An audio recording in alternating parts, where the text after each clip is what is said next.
Hi friends, बच्चों, हम कारक प्रकरण के अंतर्गत सप्तमी विभक्ति के सूत्रों का अध्ययन कर रहे हैं। आज का हमारा सूत्र है आधारो अधिकरणम।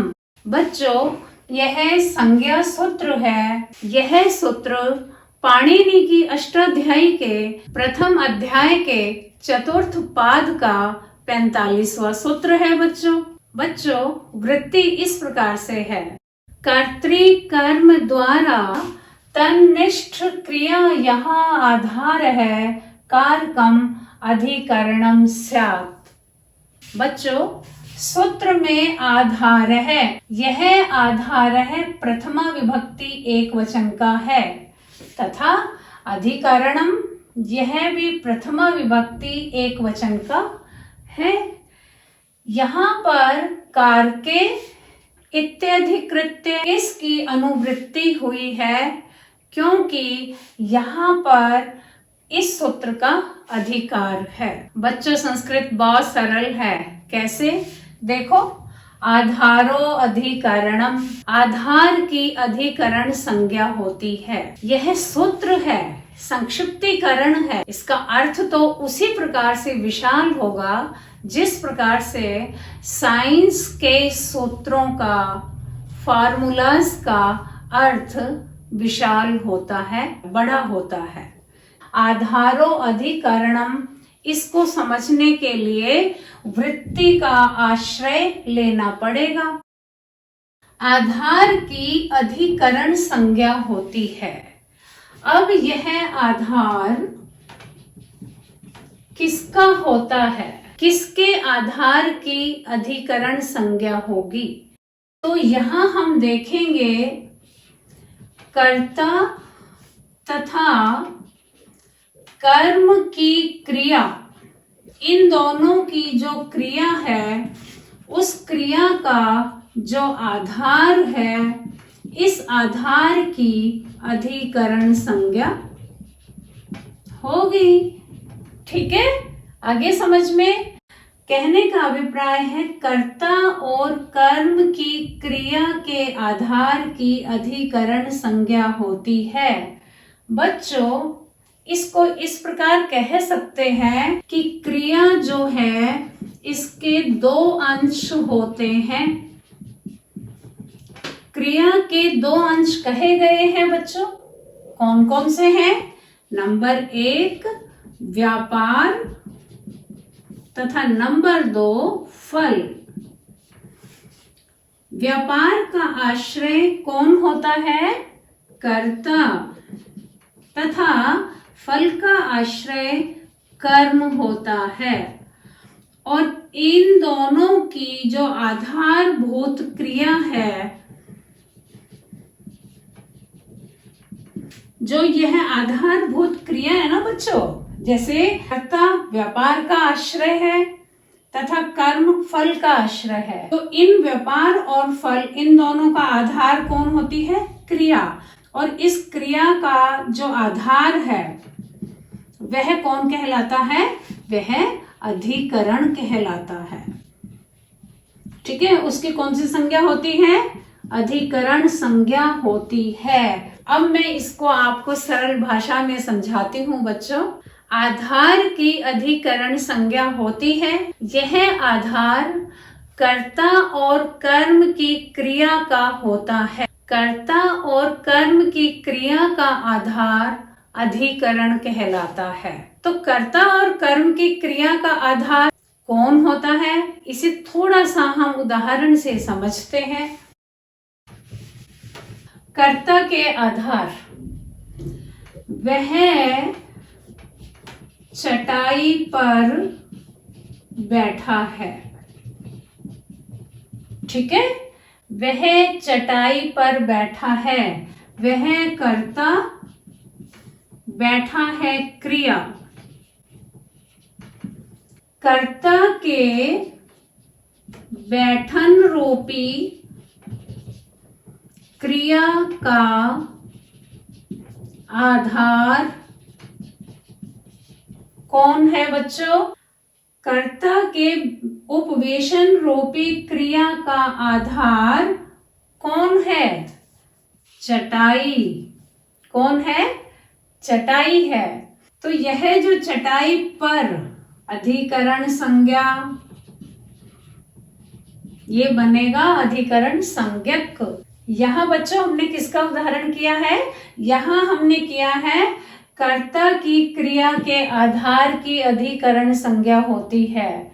बच्चों अब हम करते हैं कर्म की क्रिया के आधार की अधिकरण संज्ञा। किसका कर रहे हैं हम? कर्म की क्रिया के आधार की अधिकरण संज्ञा। वह थाली में चावल पकाता है। वह कर्ता, पकाता है क्रिया। बच्चों इस क्रिया का फल चावल है। इस क्रिया का फल कौन है? चावल है। चावल को पकाता है। चावल हमारा क्या है? कर्म। कर्म की क्रिया कौन है? पकाना। ये पकाना जो क्रिया है, इस क्रिया का आधार कौन है? थाली। कौन है? थाली। तो यह थाली हमारा क्या बना? अधिकरण संज्ञक। क्या बना? अधिकरण संज्ञक। कर्म की क्रिया के आधार की अधिकरण संज्ञा। आगे समझ में? कर्ता की क्रिया के आधार की अधिकरण संज्ञा। कर्म की क्रिया के आधार की अधिकरण संज्ञा। क्या हुआ बच्चों? कर्ता तथा कर्म की क्रिया के आधार की अधिकरण संज्ञा होती है। ये तो हुई बच्चों आधारो अधिकरणम इस सूत्र की व्याख्या। अब मैं इसे आपको और भी सरल भाषा में समझा देती हूँ। बच्चों जब हम प्रारंभ में संस्कृत को हिंदी माध्यम से सीख रहे थे, उस समय मैंने आपको बताया था कर्ता ने कर्म को करण से के द्वारा संप्रदान के लिए अपादान से पृथक संबंध काके की री तथा अधिकरण में पर। क्या बताया था? अधिकरण में पर। तो हिंदी के वाक्यों में जहां पर भी आधार रूप में पर यह आए, वहां पर हम अधिकरण संज्ञा करके प्रयोग कर सकते हैं। तो आज मैंने आपको क्या सिखाया? आधारो अधिकरणम। यह संज्ञा सूत्र है। जिसकी संज्ञा होती है वहां अन्य सूत्र भी कार्य करता है। हमारा सूत्र आता है जो कि विधि सूत्र है, सप्तम्यधिकरणे च। ठीक है, सप्तम्यधिकरणे च, यह हमारा विधि सूत्र है। जिसकी अधिकरण संज्ञा होती है उसमें सप्तमी विभक्ति का प्रयोग होता है। यहाँ पर बच्चों सप्तमी यह प्रथमा विभक्ति एक वचन है तथा अधिकरणे यह सप्तमी विभक्ति एक वचन है तथा च यह अव्यय पद है जिसका अर्थ है दूर तथा अंतिक वाची शब्दों के योग में भी सप्तमी विभक्ति का प्रयोग होता है। अब यह आधार कितने प्रकार का होता है? यह आधार 3 प्रकार का होता है। नंबर 1 औपश्लेषिक आधार।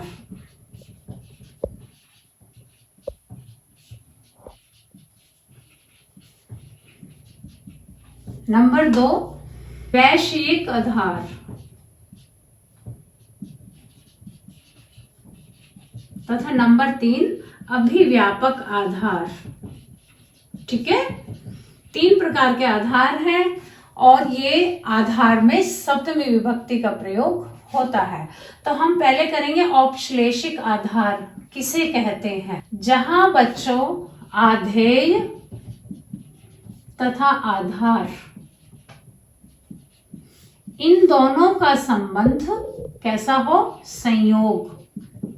कैसा संबंध हो बच्चों, संयोग संबंध। देखो बच्चों, मेरे हाथ में पेन है, मेरे हाथ में जो पेन है, पेन तथा मेरे हाथ में, इन दोनों में जो संबंध है वह संयोग संबंध है।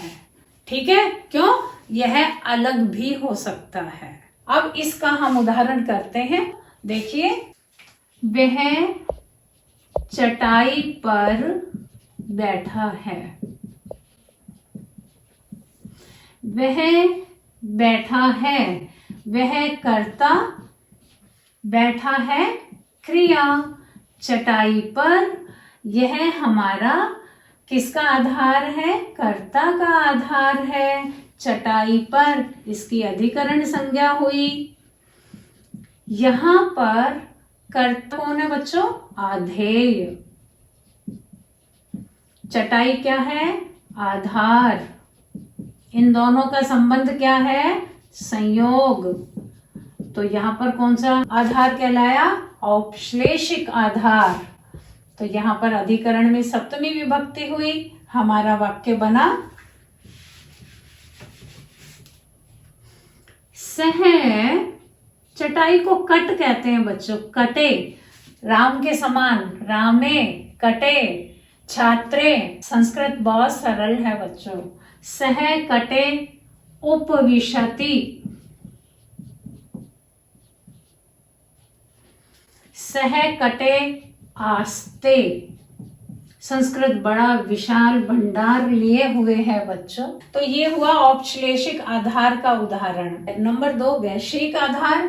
वैश्विक आधार में जैसे बच्चों, उसकी मोक्ष में इच्छा है, उसकी, बच्चों यह तो हमारा संबंध है, उसकी इच्छा है हमारी क्रिया, इच्छा हमारा कर्ता। ठीक है, यहां जो इच्छा है यह मोक्ष में हो रही है। इच्छा जो है तन्निष्ठ व्यापार है, मोक्ष के प्रति यह व्यापार हो रहा है। तो यहां मोक्ष में यह वैश्विक आधार है, अतः इसकी अधिकरण संज्ञा हुई तथा सप्तमी विभक्ति का प्रयोग हुआ। तस्य मोक्षे इच्छा अस्ति। राम में ज्ञान है, रामे ज्ञानम अस्ति, त्वयि बुद्धि वर्तते।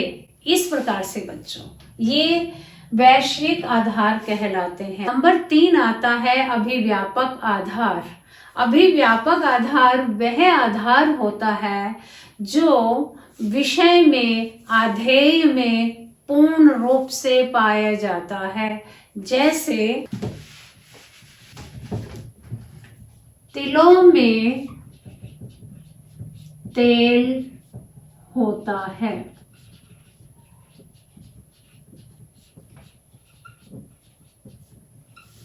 तिलों में तेल होता है, यह हमारा कर्ता है, होता है क्रिया।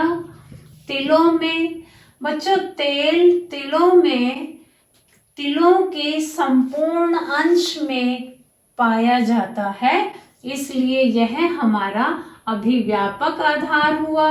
अभिव्यापक आधार की अधिकरण संज्ञा हुई। अधिकरण संज्ञा होते ही सप्तम्यधिकरणे च सूत्र से सप्तमी विभक्ति का प्रयोग हुआ। तिलेषु, संस्कृत बहुत सरल है, राम के समान, रामेषु, छात्रेषु, बालकेषु, तिलेषु तैलम। तैल नपुंसकलिंग है, अस्ति तैलम अस्ति। ईख में मिठास होती है। ईक्ष, ईक्षे या ईक्षेषु मधुरता भवति। अस्ति वर्तते विद्यते। होने के लिए 4 धातुओं में से किसी भी एक धातु का हम प्रयोग कर सकते हैं। बच्चों समझ में आ गया? सप्तम्यधिकरणे च सूत्र से अधिकरण संज्ञक शब्द में सप्तमी विभक्ति का प्रयोग होता है तथा यह आधार 3 प्रकार का होता है, औपश्लेषिक, वैश्यिक तथा अभिव्यापक आधार। ठीक है बच्चों, औपश्लेषिक आधार का सुंदर सा उदाहरण देख लीजिए। अभी मैं बच्चों को हितोपदेश पढ़ा रही थी तो वहां पर बड़ा सुंदर उदाहरण आया बच्चों। गृहीते एव केशेषु मृत्युना धर्मम आचरेत। ठीक है, केशेषु गृहीत एव औपश्लेषिक आधार है, संयोग है, बालों से पकड़ लिए जाने पर। और भी अनेक उदाहरण है बच्चों। वह घर में रहता है, सह गृहे वसति।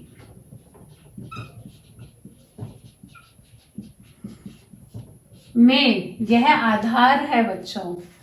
वह महाविद्यालय में पढ़ता है। महाविद्यालय में, महाविद्यालय। तो इस प्रकार से बच्चों हमें थोड़ा सा ध्यान रखना है सूत्रों का। आज हमने सप्तमी विभक्ति के 2 सूत्र पढ़े हैं जो कि महत्वपूर्ण सूत्र हैं। इनसे आगे के सूत्रों का अध्ययन नेक्स्ट ट्यूटोरियल में करेंगे। थैंक यू बच्चों।